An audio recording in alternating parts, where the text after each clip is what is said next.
Welcome to Exhaling South African World Lead History Podcast. I'm your host, Homotso Dibezo, and I'm here with Ntate Vilagazi. And we actually are going to be presenting to you guys like episode 1. So, Ntate Vilagazi, how are you doing? Well, I guess I'm okay, Yes. Yeah, it looks like I'm okay, especially that you are giving me the opportunity to exhale this history. Yes. That is so important for posterity to know and to live with, especially to also boost their self-esteem. Yes. Because once people know their own history, they can have a good self-esteem. 100%. And so you can imagine the South African history, especially Black liberation history, Yes. has been told from the point of view of the Sowetos and so on. Whereas the truth of the fact of the matter Yes. is that whole story, that whole history rolled out of Evaton.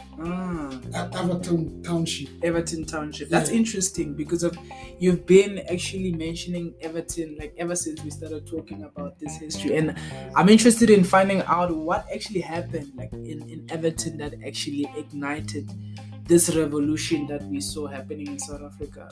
Do you mind sharing with us a bit like what happened during that time? I don't mind. I'm going to share with you. You know what I mean? Yeah. I'm here to share that with you. The thing is, the South African history and liberation history Yes. remade itself, rebirthed itself in the 1950s through some incidences like the winds of change. Yeah.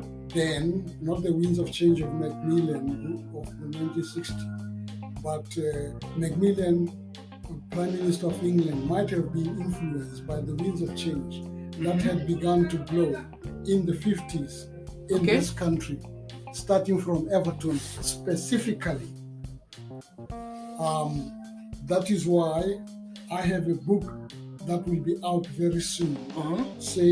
That will be entitled "The Sun Will Never Set on Evaton Ever."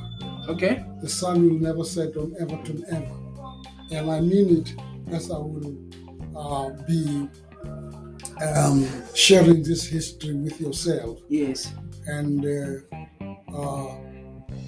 unfolding a number of things that people might not be aware of, or have deliberately neglected, because Evaton has been a freehold, black estates owned by black people, and nobody wanted those kind of people to have any history to reckon with. Yes. It's like they were backward. It is like a bundu within the urban area.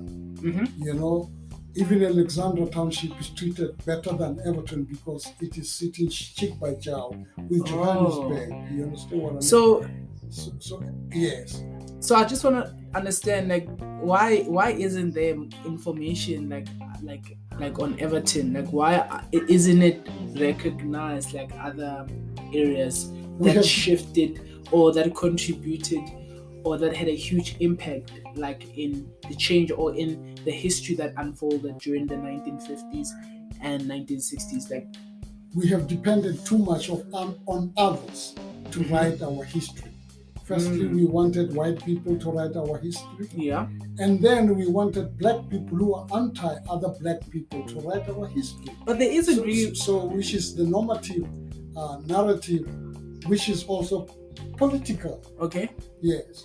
Because I'm just looking up, and when I did my research on Evaton, like I found like general things about the area, but not the history that took place, or not even people of recognition or people who had an impact in what happened during the 1950s that led to the abolishment of the apartheid system. There aren't any recognizable people, or maybe do you know any recognizable people that they are in my bloodstream? So I'm going to share them with you. Okay. You see, they are infused in me.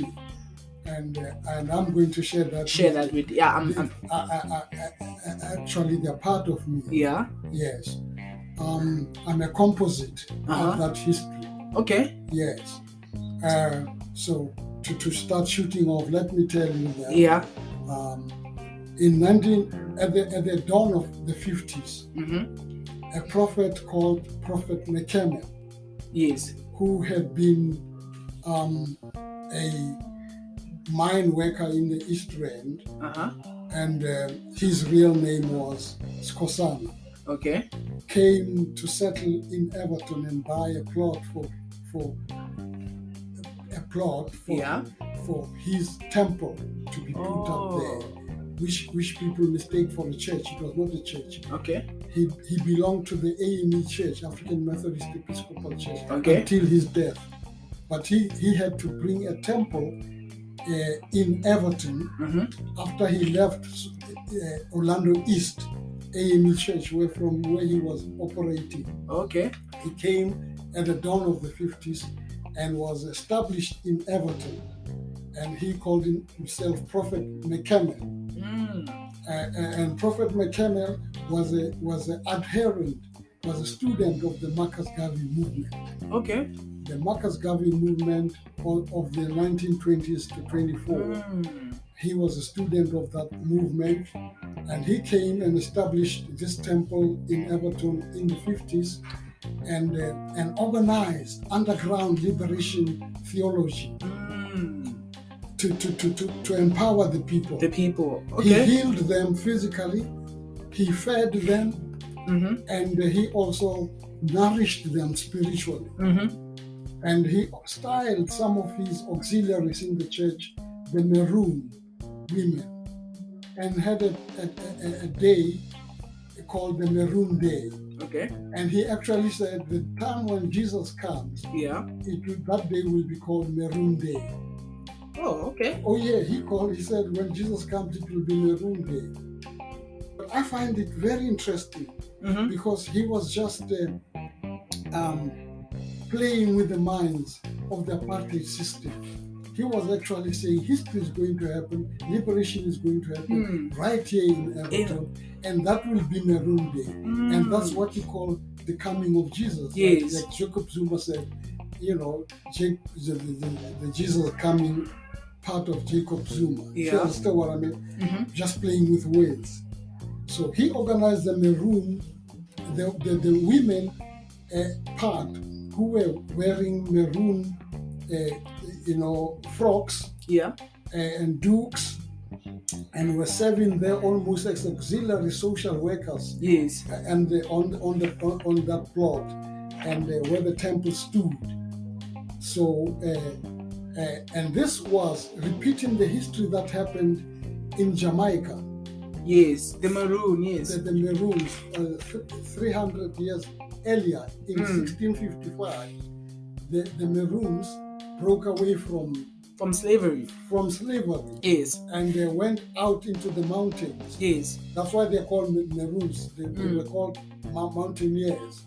They went there, they were called the outcasts. But they built even a city called Nene City in the mountains. And they staged guerrilla warfare against the white people, especially their captors who were more Spanish. Yeah. When England captured, that Caribbean island. So Mekeme was repeating that story of the Maroons in Everton, and not one person has ever told this story.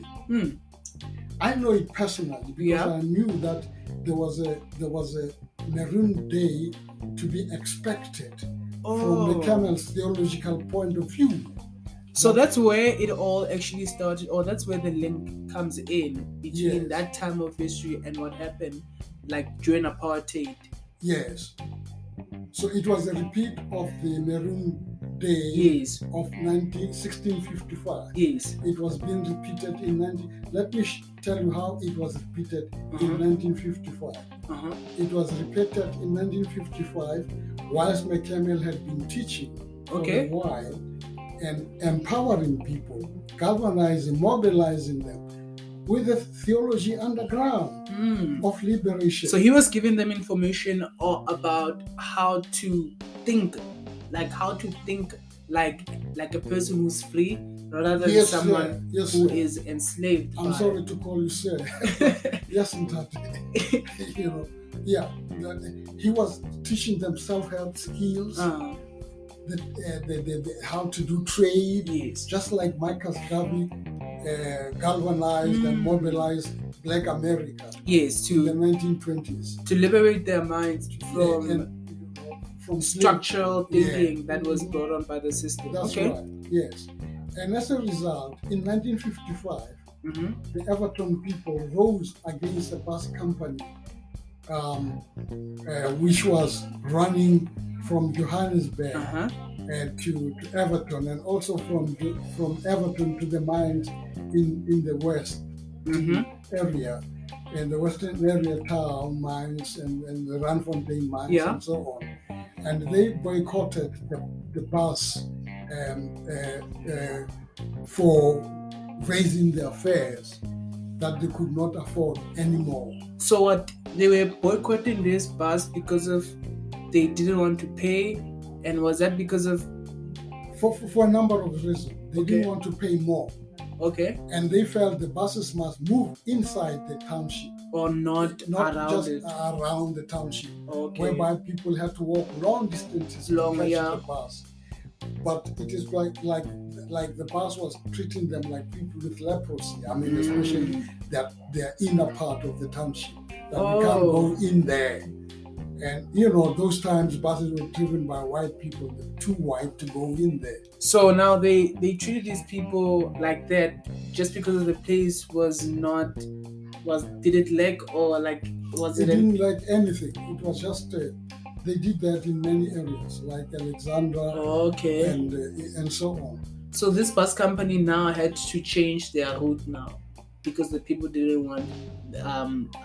Let's not get into whether they changed their routes or not. Let's get to the point that they were forced to do a lot of changes. Yeah. Yes, but after a lot of bloodshed in Evaton. Oh, so they were able, through the Boers, the apartheid government, to organize miners from Lesotho to come and fight with the black people. Yes. Which means black on black violence was already engineered, machinated by this apartheid government. It was not the first time when it happened during our transition. It has been happening. They've been using black on black violence. But let me hasten to say, the bus boycott started in 1955. It immediately spread to Kliptown, to Western area, and to Alexandra in South Africa. It started on the 24th of July in 1955. Oh, okay. And then it went on to Cape Town. So now this company was probably a huge South African company, right? No, it was not. It was a government. The same bus company. But bus boycotts started happening. Okay. Like in Cape Town, the Colored People's Organization now they also organized their own bus boycotts. Okay. In 1950, from 1956 to 1957. Oh, so now there was a movement now where people were boycotting because of these bus services were treating them different from other areas or from other people like who are getting the same.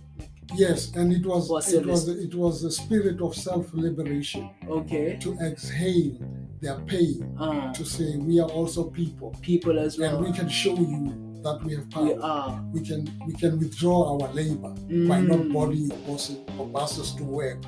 You understand what I mean? And this happened, and it spread to Cape Town. Yeah. And then it went to Port Elizabeth. Oh. In 1957. And in Port Elizabeth it lasted through 1957, 1960 and 1961. Yeah. So now people were actually fighting back by not using those buses. Yeah, using the bus boycott thing as the starting point for the revolution. So people wanted to be free ultimately. It was not just about them not being able to get on the bus, but them having freedom to do whatever. No, let's not talk about freedom. People wanted liberation. I'm more comfortable with liberation. Okay. They wanted their own liberation. Freedom can mean I'm no more carrying a pass. I can marry a white woman. That is called freedom. Yeah. They were not looking for that. They wanted self-liberation. They were actuating their own self-liberation. And incidentally, in December of 1955 already, this bus boycott had spread to Montgomery, Alabama in the U.S. Yes, because they had spread to Montgomery, Alabama in the U.S. Yeah.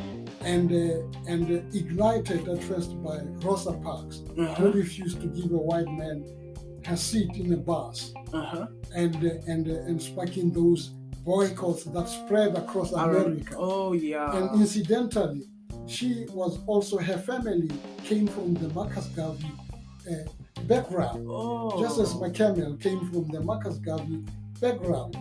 So when it happened in that very year, it was very clear that South Africa through Evaton can influence world history, world black liberation history. Yes. And it did, not just it can. Wow. It actually did influence it.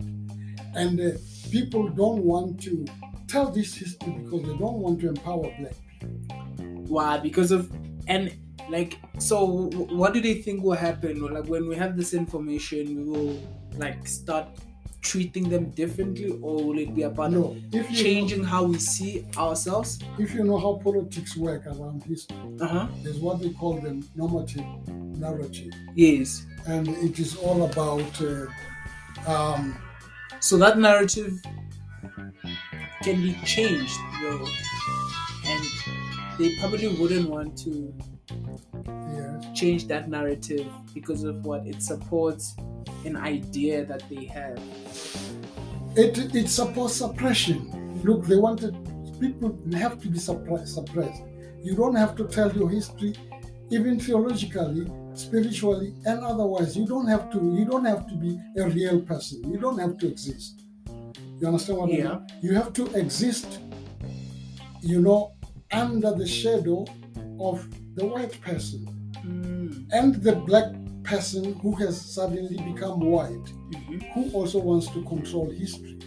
And that is the political powers that even today, even when you want to publish a book, you struggle because they want you to be a celebrated person first, a celebrity. Whereas in the past, you could write a book and get published tomorrow. But today you have to be a special kind of black. Like they call black people diamonds. They call them, even the clever blacks. Yeah. They call them such, monikers and so on. So just like they call Nanny, who drove the revolution in Jamaica, it was a moniker. Nobody knows her name up till now. Okay. She came from the Asante nation in Ghana. Most of the warriors were fighting as Maroons. Oh. Yes, and she took advantage of being called Nanny to say the white people call her Nanny, the black people call her Nanny, and they establish a Nanny town. Okay. For that matter. So it is always suppression of history. The fact that we don't know her real name is also a mode of suppression of history. So she was obviously taken from Ghana to Jamaica as a slave. And was she one of the people who mobilized or who started that revolution of? Actually, she was at the lead of the Maroons. You understand what I mean? She was a magnificent woman. Like if you know your your slavery history, there were people like Sajana Truth, like Harriet Tubman, who organized the underground train. Yes, Harriet Tubman. Harriet Tubman. Yes. To free the slaves. Yes. And she did that in Jamaica. They simply went to the mountains. Wow. No, I think this is very important for a lot of us to understand this information because of, like you said, that history somehow, it gives that understanding really makes you aware of who you are and just seeing how black people overcame challenges. it gives you encouragement, it gives you knowledge, it gives you a different perspective in terms of how you can also use that knowledge that you've gained from those people's experiences to grow or to overcome your own challenges that you are faced with today. So I think having access to this information and having it in the mainstream also could really change a lot of people's perspectives about Black people and our history, not just in South Africa, but around the world. But my perspective is that, and my heart for history is where I am. Mm-hmm. And many people must begin to zero in to where they are.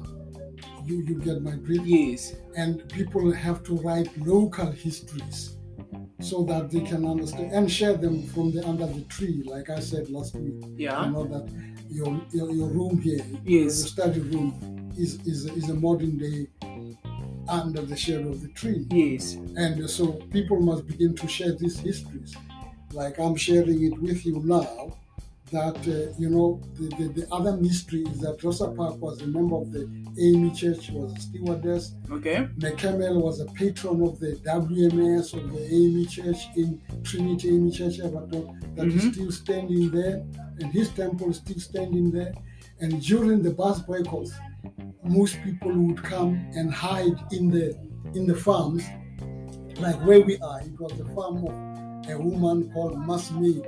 Yes. It was Mrs. Smith's farm, and people would come with their babies and hide here, so that the women and the children hide, and so that men can do the fighting in the village itself. Okay. And some of them went to McCamel for refuge. Yes. In McCamel's temple, and he kept them there and fed them. Oh. You understand what I mean? So that is the role that was played, and this is never told. And as a result of that, we began to get people like David Sibeko. Okay. David Sibeko, Vusemake, Joe Mulifi, K.E.B. Sandamela, and others who were actually Pan-Africanist Congress members, who had also been influenced by the Gavi movement.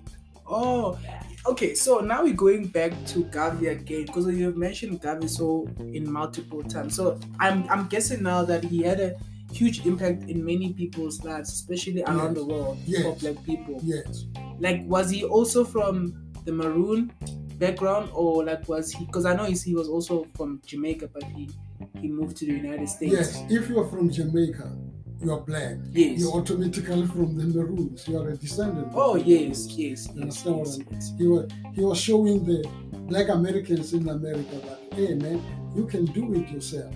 You understand? You can liberate your own mind. That's right. And everything else, socially, spiritually, you can liberate yourself. Now, these people began to organize in Evaton, organize the Pan-Africanist Congress, which ultimately gave us the Sharpeville shootings.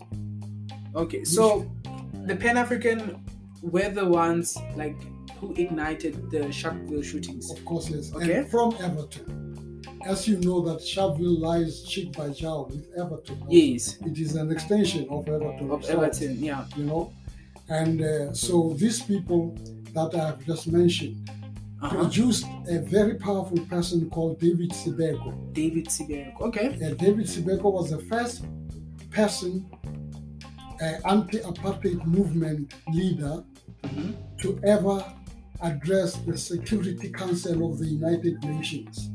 Okay. To a point where people began to call him the Malcolm X of South Africa.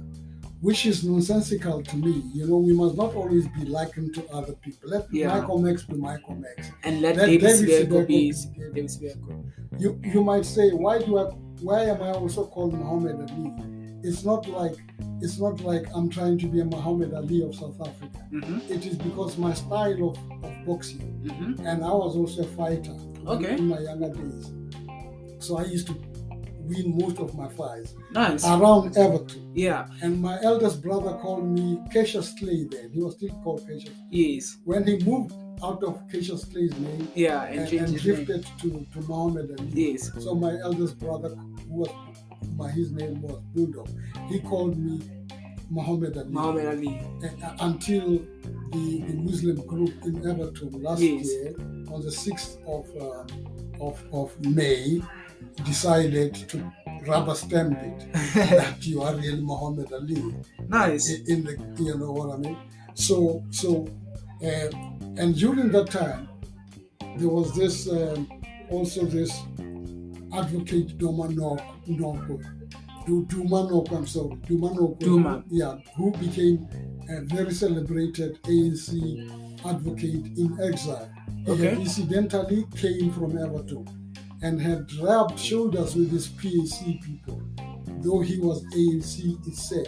Oh. So the significant role that Dumanoko played in exile and other places, yes, it is also because he had suckled from the breast of Evaton. Okay. He was a very outstanding leader of the ANC. Of the ANC. Yes. So pretty much like these people like were leading this movement that started this massacre like in Sharpeville. Yeah. So like how did that led to not led to that? Yes, it led to actually having a massacre that like people were actually like mowed down, like like shot down, and it was a very horrific scene to see a lot of people. Like, yes, I was 7 years old. I was there. You were also there as well. Flew over the roof of my home at Sharpeville. If we had a window facing the police station, we were so close, some bullets would have landed in my house. It is, by grace that we didn't have a window on that side. I was 7 years old. I experienced the bullets shooting and everything, and neighbors who fell. Yes. Others died, and others stayed with bullets lodged in their bones for a long time. So, and all of this was because of people didn't want to use passbooks. Much. Yes. So the bus boycott gave birth to passbook boycott. So already by that time, people were already using passbooks, right? So they no longer wanted to have a bus service that did not service them, right? Yes. And also them having to carry this passbook. Yes. Like around when they were moving around the city and all that. So people just decided like on a particular day that they're gonna gather and march against these things, not just the passbooks but also the bus as well. Injustices. Yes. Like Nyaka Solo, who led the Sharpeville march. Yes. It was the biggest in the country because the spirit of fighting was already in them. They had wind it from Evaton already. So they were able to amass a group of people, even more than the PAC leader who did that in Ovando East, Sobukwe himself.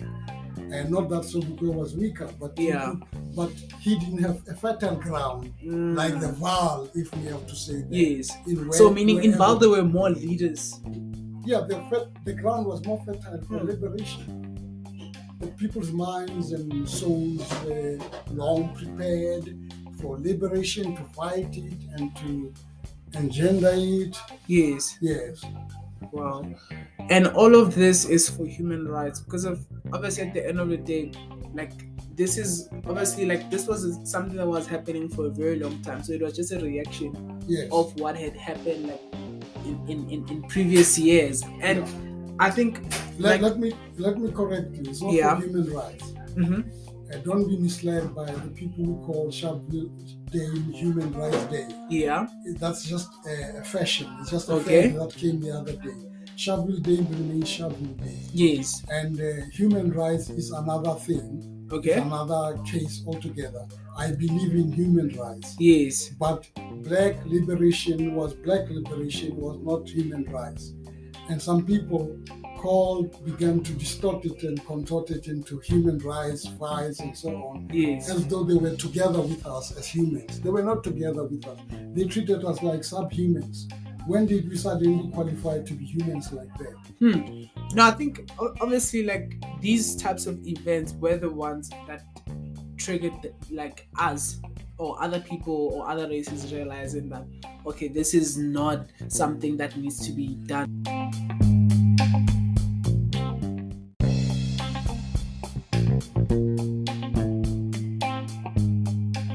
Okay, so like we're talking about Human Rights Day, or how Dr. Vilagazi does not subscribe to Human Rights Day because of obviously like Human Rights Day. Many people may not know that it only changed in 1994. Before then, it was not even like Human Rights Day. It was Sharpeville Day.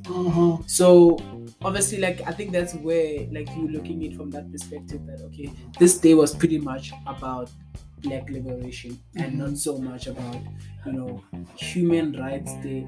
Although we are all humans, but obviously it was mainly focusing on Black history.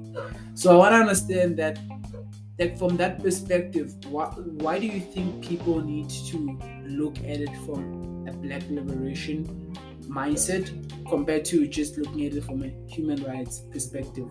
Because of your question is to say, why do I want people to? Normally, I don't indoctrinate people. Okay. I'm just a teacher. Yeah. And I leave for people to decide. Yes. Now, I'm teaching from perspective of the fact that I come from Sharpeville. Yes. I grew up at Sharpeville, although I'm born in Evaton. My vehicle code is in Evaton at number 1. Yes. And my younger brother, Bavumile Vilagazu, became mayor of Ekurhuleni, first executive mayor and ambassador to Uganda. Wow. Was born in 1955, that very 1955 in Evaton. Wow. He was being shielded as a baby during those times. Yes. Either at McCamel's temple or in the farms here. Yes. So this is very significant to me. If you talk of Evaton, you talk Sharpeville, and for me, you cannot erase Sharpeville and call it Human Rights Township. Yeah. You understand what I mean? It's a Sharpeville Day, and it has always been Sharpeville Day, and so. I need posterity to know that it is Sharpeville Day. And even if I have to tell them to reject this concept of human rights, because it is like you getting promoted to be human. When as an indigenous person you are even more human than people can ever fathom, can ever think about, understand. Yeah. Your humanity, your Ubuntu, surpasses even their human ethic. You understand what I mean? So you cannot be taught human rights now at the expense of Sharpeville Day. Yes. Teach human rights in your own way. Don't usurp Sharpeville from us. Don't hijack it. Like backpacking it. Like you understand? Or piggybacking on it. You understand what I mean? And make it as though it is a new thing. South Africa has come to the point of human rights. South Africa has, we all know, South Africa has not yet come to the point of complete human rights. Yes. You understand what I mean? So, Black mind liberation is still very vital. It is very significant.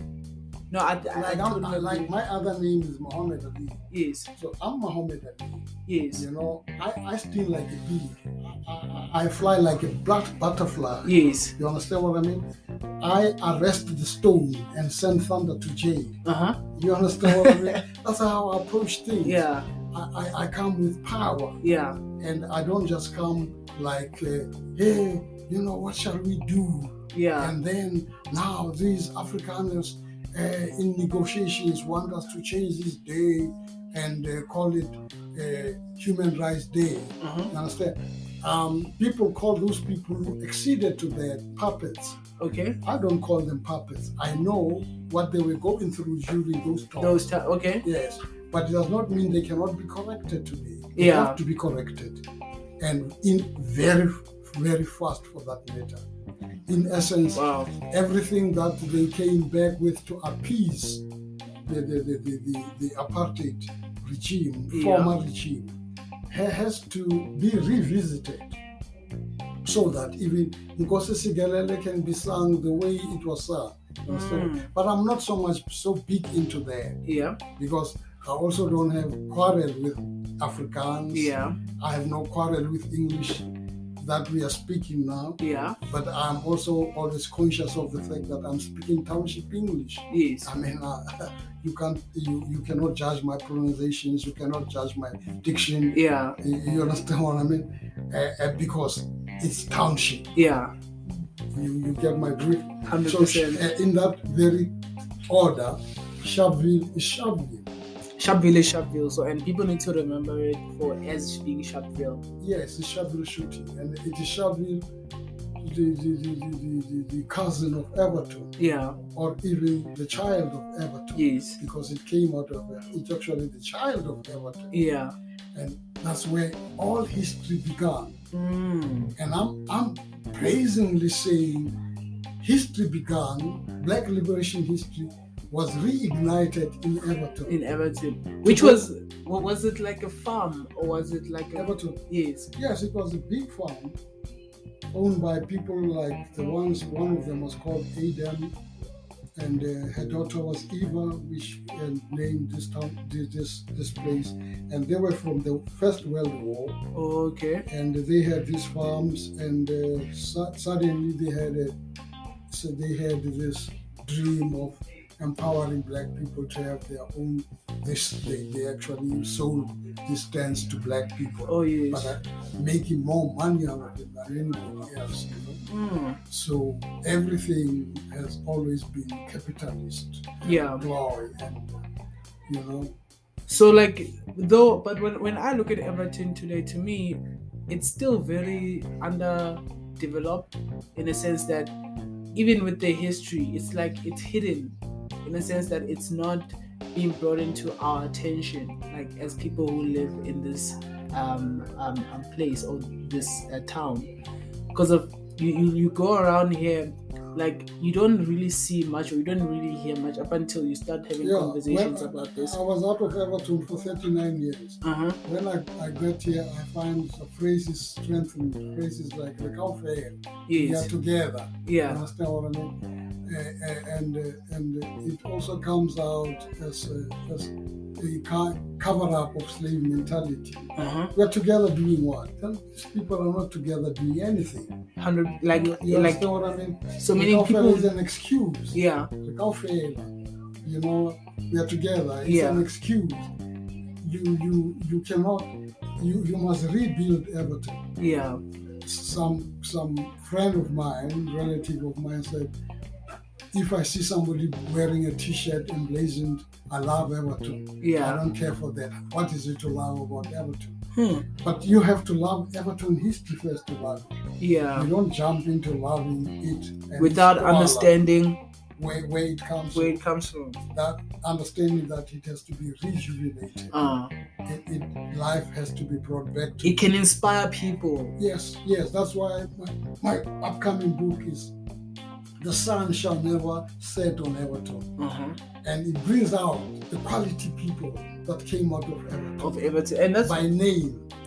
You understand what I mean? And on those who joined Evaton from the diaspora, through establishing the Wilberforce, not actually establishing, because the Wilberforce Institute was established by a man called J.Z. Tanzi, the Reverend J.Z. Tanzi. Okay. And the first of its kind in the whole of South Africa to empower Black people. And then they were able to get Americans because their sons had studied in America. Yeah. They're getting these people in the U.S. to come and help take Wilberforce off the ground. Okay. Educationally. And that in many ways also shook the white people of this country, because around just before then, a man called Bishop Turner had come to meet Paul Kruger. Okay. And Paul Kruger said, this is the first Black man whose hand I have shaken. But I say he's not telling the full truth. Yeah. Because Bishop Turner was a mulatto. A mulatto is a colored, what they used to call Cape colored. Okay. So he was shaking his hand because he was colored, you know. He was not, you know. But also other parts of history tells us about Paul Kruger, who was relaxed among black people. Okay. But he recognized the Amish when it came into this country in 1897. Okay. Yes. And in 1908, Wilberforce Institute was established by Tansey with his sons. Okay. Tansey. Yeah, the Reverend J.Z. Tansey. Okay. And and Wilberforce shook the whole of South Africa. Most people wanted their children to come and study at Wilberforce. Wilberforce. Yes. To come and they used to have a motto: training the hand with the head and the heart. You understand what I mean? They were very industrious. And Evaton Institute had other faculties, industrial, domestic science, a number of things there. Wow. So Evaton was like, it sounds like back then, like it was a very deep, like coming up place, like it was developing, like there were people coming here to start organizations that would empower people. Yes, they started a lot of businesses, a lot of entrepreneurs. Yes. You know? And also that it is very significant that most of the people got their education at Wilberforce. The most highly educated people in Evaton and in the Sowetos and Gauteng and across the Limpopos, Cape Town. I studied at the Institute. Yeah. I studied at the seminary within Wilberforce, RRI. Wilberforce. Yes, where I studied with fellows, the so-called colors. You know? They still called the so-called colors until they decided to call them otherwise. Themselves otherwise. Some of them are calling themselves Khoisan or Ray. But I studied with them at Wilberforce. Oh, okay. Yes. So Wilberforce, Evaton is very big. Then missionary schools were only run by mainstream white missionary churches, like the Anglicans, Roman Catholic, Presbyterian, Methodist, and so on. You know, even Engie Kerk of the Boere. So, for black people to have their own and struggle, raise funds, it took time to register Evaton. Evaton was only, Wilberforce. Yes. It only got registered around 1949. After the white people had to come for themselves, a person like Ainsland, who was an inspector of education, came there and looked and saw for himself. And he was overwhelmed by what he saw. What was happening there? At Wilberforce. And also, you know, it was very interesting for black people in this country to see white people cringing to black people who were coming from across the seas. Wow. You understand what I mean? Oh, that's interesting. So all those dynamics worked for liberation. Yeah, they pushed the people. You understand what I mean? So what was the course content there? Like what is it that were people receiving that made them to think differently? At Evaton. Yes, at Evaton at Wilberforce Center. They were just taught education. There was nothing underhand like the underground theology. Yeah. They were taught theology. They were taught tailoring, building, trained as teachers. Okay.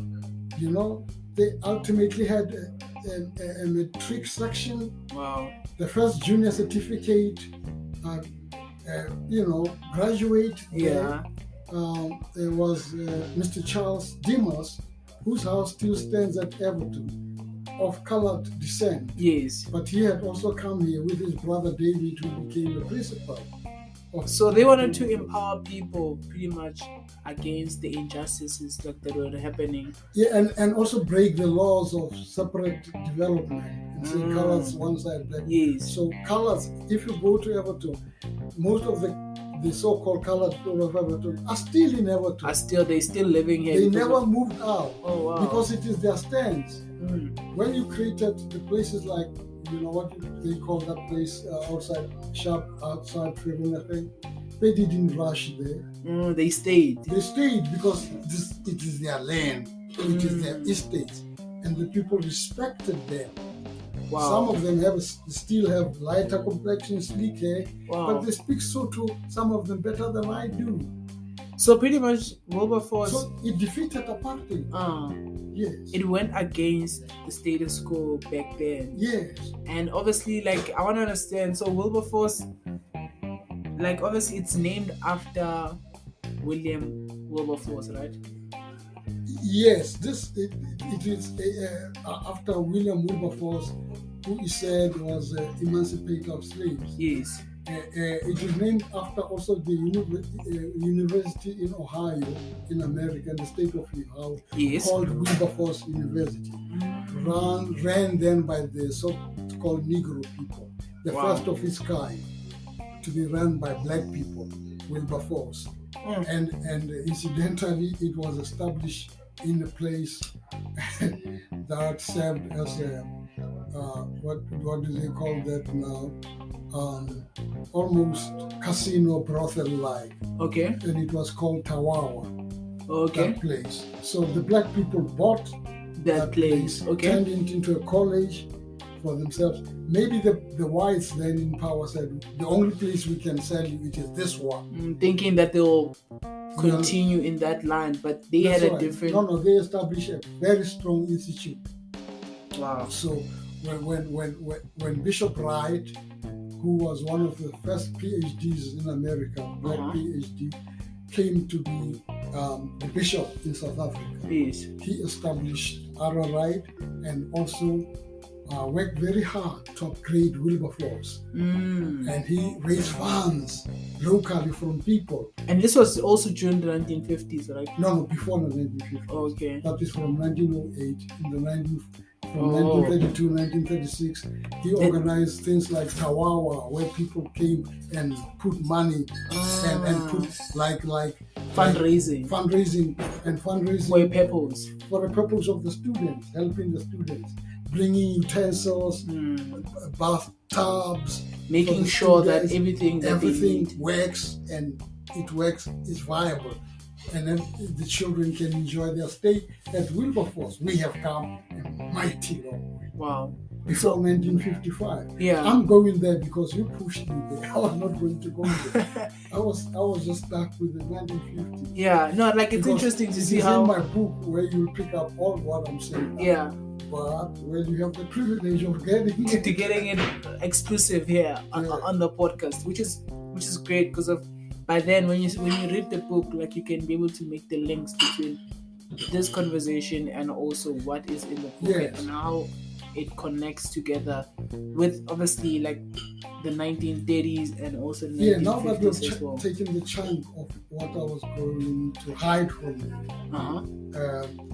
I can reveal now that Wilberforce trained African leaders like Kamuzu Banda. I don't know whether you Kamuzu Banda. Hastings Kamuzu Banda, the first president of Malawi.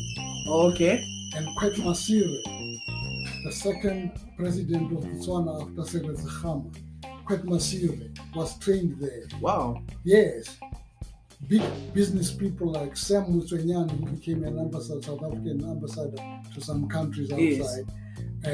Was big businessman who started the African Chamber of Commerce. Okay. Was trained at Evaton. Wow. Big other names that are in my book. Yes. People who were trained at Evaton, just to name a few. It produced boxers, great athletes like Elijah Lenks Mokone, a great boxer. Yes. Who was also trained as a teacher at Wilberforce, went to teach there. And was also a sportsman. Wow. So this place or this Evaton, pretty much because it was in Evaton, like laid or it helped out a lot of people like who shaped like how history unfolded, like because they got their education from this area and obviously what they were being taught there, it was how they can be able to liberate themselves. Oh yes. Like from the status quo that was like popular during that time. and which led them to starting organizations that will later change the first the world. Newspaper in the Transvaal, so to say, yes. The first black paper in the Transvaal was printed at Wilberforce. Wow. By a Mr. Kuzwayo. Okay. And then Reverend Tansi, Nimro Tansi, and Mr. Sibuze. Yes. This Sibuze's what did I say now? Zibuse Kuzwayo. Okay. They started the first newspaper. In called the Christian Recorder. Okay. They printed it and published it at Evaton. Wow. Under the auspices of the AME Church. Wow. I was not going to go into the AME Church influence that much now. I thought we would stick to the 50s, but during that time, it was producing best black people out of the country. Wow. And it was still called Transvaal, right? It was still called Transvaal. That's why the anthem of Wilberforce, the alma mater, speaks to the Transvaal. It says, in the province of Transvaal, glory as to thee, our alma mater, dear old Wilberforce. Wow. I could sing it better if I had a very wide voice. No, that's cool. Because I think, we've covered a lot of Evaton history, and which is something that a lot of people are not aware of. So I think right now, let me also close off by saying McCamel himself was influenced very much by Wilberforce, by the bishops who came from America, and by people like Dr. Cohen, who was very, very highly educated and ran and became president of Wilberforce. So and this is interesting because of just getting an overview perspective of this, like we said, that this is not popular, and I think it shines a light to say, okay, black people had their moments in history where they were very instrumental, and we need to go back to that time and have a glimpse of looking at what happened and how these events influence. They had moments of history where they were Herculean. Yes, they had the courage, and this is something that we not see today. They were larger than life. Yeah, they were actually showing the world that black people can be able to stand up for themselves and for what they believe in, and be able to do it as well. So I think it's very interesting to look at it from that perspective. It's okay, black people do have, or they have been. It's not a new thing. The Wilberforce was not supported by the government. Yeah, it was unpopular. People paid, from whatever they got from salaries which were paid by churches. They would also share with students, buy them meals and so on, and so people were doing things for themselves. This will help young black people to know that you don't always have to expect things from government. Yes. So meaning through uniting and building up ourselves in that way, we can be able to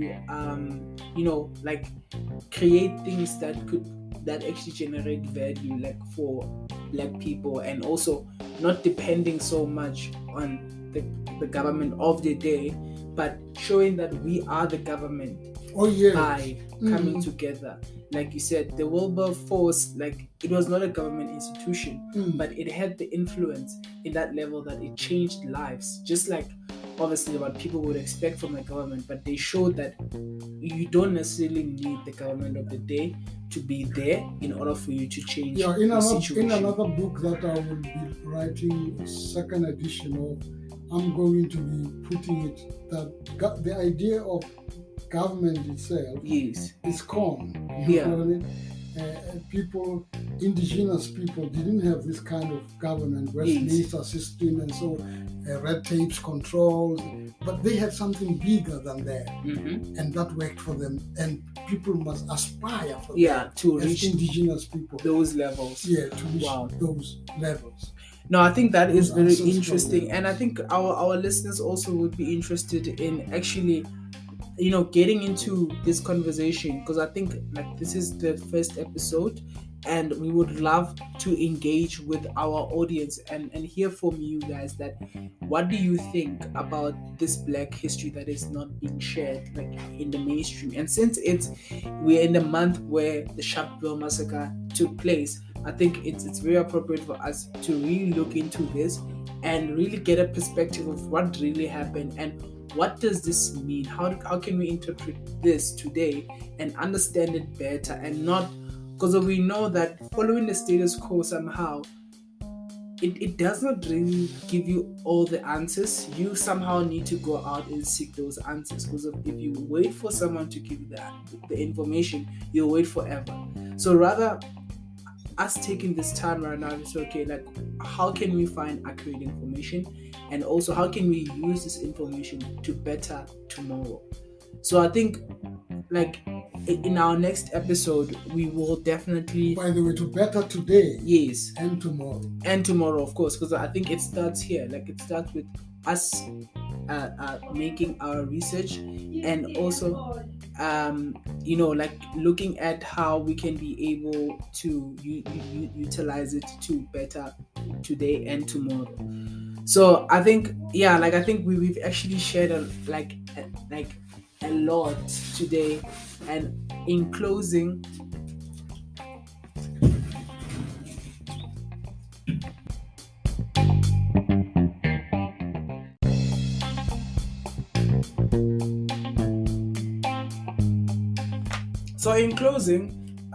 we've heard about the Black African liberation history that actually took place around the world, not just in South Africa. And it's interesting because it actually shows that Black people around the world are united, and we all want the same thing, and which is to be ourselves and to be independent, not live or be subservient to other races. And we want to be treated equally and as individuals. Like you don't have to have a perception about Black people and automatically think that we are all the same. Though we are Black African people, but we still need to keep our individuality and showcase what we are capable of. And I think obviously through our conversation, that's what I have caught on, especially around South Africa and Evaton itself. To say, okay, because of now I'm in this place, Evaton, and now because of this conversation, I no longer see it as a place that does not have history, because that's how I used to see it before. But now I see, okay, there's actually a huge history that was not uncovered, or that is not being uncovered yet in the mainstream, simply because of other entities think that if we have access to that information, we will like we are a threat to them if we have that information, which I think makes no sense, because we live in a world where you can be able, like there is nothing that actually limits you besides you limiting yourself. So meaning them, it shows a weakness from their side, because they are threatened by another person or another human being who has equal mind power or like mind strength and also opportunities. But because of that, they might think that, because I think it's a bias pretty much that people have against other people, and they want them to become their subservient, whereas we are all equal. Like there is no one who's better than the other. So yeah, like that's how I'm looking at it. So from you, that is there, like, how would you close it all in conclusion? Yeah, I would help you to think also in this fashion. Yeah. That oppressors are not always white.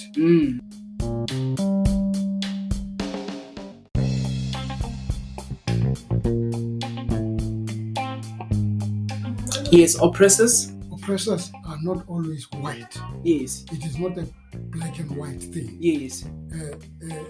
Say, for instance, if I have to shoot from the shoulder, the ANC government also want to put people in pockets.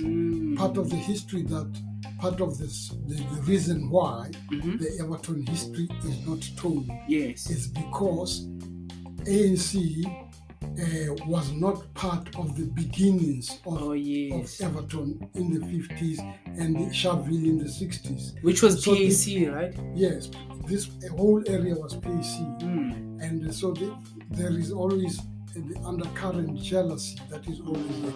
They would never... I learned when I was away from Evaton, somebody, some kind of MEC from Gauteng came to tell Evaton that Evaton never had any history. What? Because I was not there, I cannot mention her name now. But what I mean is that, and some people were very angry who were activists as young people. They walked out of, he said, Evaton has never had political history. And I can say to her face now, we don't need political history, we need self-empowerment history. We need self-governance history. This whole thing of politicizing everything is bunkum. We cannot always be people of politics. Yes. And you understand? Yeah. We are people. Before politics was there. Yeah. And politics is also a foreign concept of running affairs of our people. Yes. To running affairs of our people. So, yes, Evaton did there. And as I say, I'm shooting from the shoulder. I always take my cue from Bob Marley. Yes. Bob Marley says, I shot the sheriff. So my philosophy is to shoot the sheriff, not the deputy. I have no time shooting deputies. I shoot the sheriff. And in some episode, we will unpack that, because I think there is a lot that we need to unpack. And with that being said, guys, thank you so much for getting this far on the show. We highly appreciate your continuous support, and yes, we will be dropping our next episode very soon, so remember to subscribe, to like, and also to share this with with your friends who are interested in this topic, and share with us what you think by sending us a voice note through Anchor, or you can reach Ntate Vilakazi on his social media platform, which is on Facebook, and you can find me also on Instagram, or you can actually find me on Twitter because of that. On Facebook, I'm Paul Njabulo Vilakazi. Yes, and you can find me on Twitter at Homoto_ENPRE. Yes, so you can find me. We'll drop the link like in the description, so that you can be able to find us like on those links. And yes, thank you, and we will see you in the next episode.